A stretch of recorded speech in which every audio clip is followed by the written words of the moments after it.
Hello everyone, it's Shannon here from Craft Ghetto. I'm so excited to be here with you all celebrating Rubina's crafting anniversary. In today's video, I'm going to share with you a really fun technique where we create a stencil using contact paper and use that to create a really pretty foiled background. We're going to start by creating our stencil. So here's the roll of contact paper I'm using today. This is actually clear contact paper, so when I put it on the card, it's going to be see-through, so I can actually line up my panel perfectly.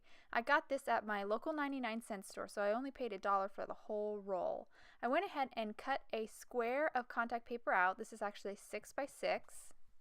And I'm going to die cut some images out of this square of contact paper. I have some clouds here by Waffle Flower. These are from the Partly Cloudy die set and the Rainbow Panel die set. I'm just going to arrange the clouds here on this contact paper and then use some purple tape to hold the dies in place. And once I got them the way I want them, I'm going to take my top panel, place it on top, and then run it through my die cutting machine. And it's pretty amazing how well these dies can cut through this contact paper. It makes a perfect clean cut, and it's going to make creating the stencil really quick and easy.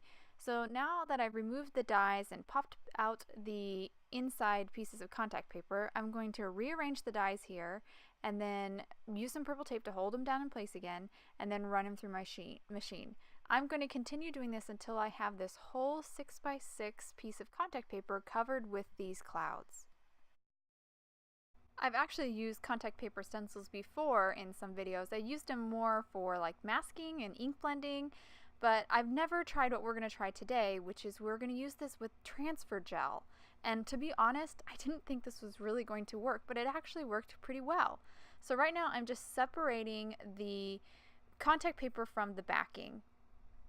So this is pretty sticky stuff, and it might stick on itself, but it won't be permanently stuck together. You can just pull the two pieces apart.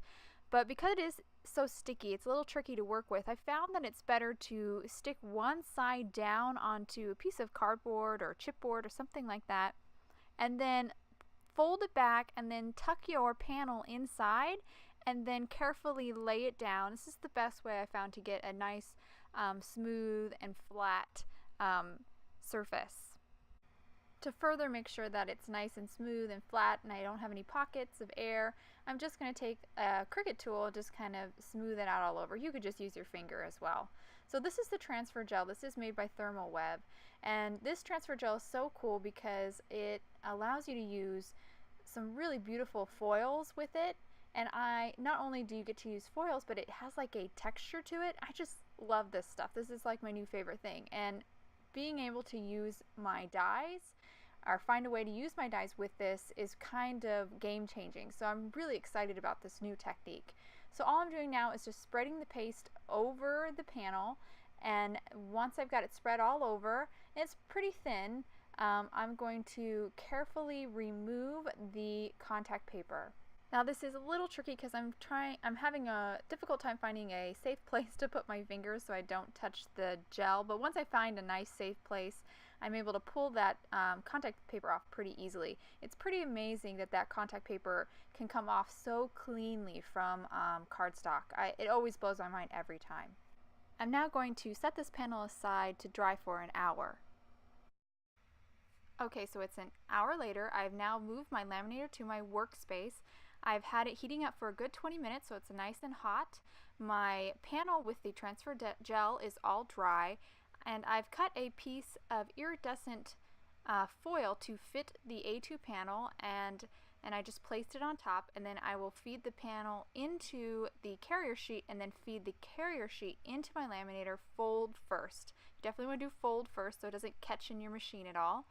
And then I will open it up and carefully remove the foil, which comes off really easily, and it's amazing how well that transfer gel works with the foil, and I got some great texture and that beautiful iridescent shine.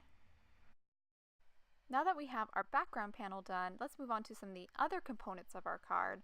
I'm going to die cut this rainbow and sentiment strip from this white cardstock. The rainbow die and sentiment die are from Waffle Flower. The rainbow die is called rainbow die, and the sentiment strip is from a sentiments die set. I also have some holographic paper here, and I'm going to cut this rainbow again out of this holographic paper, and I'm doing it just for those skinny outline lines of the rainbow. I just want that extra shine from that. And on the white rainbow, I'm going to color in all of the rainbow arches with some Copics and rainbow colors.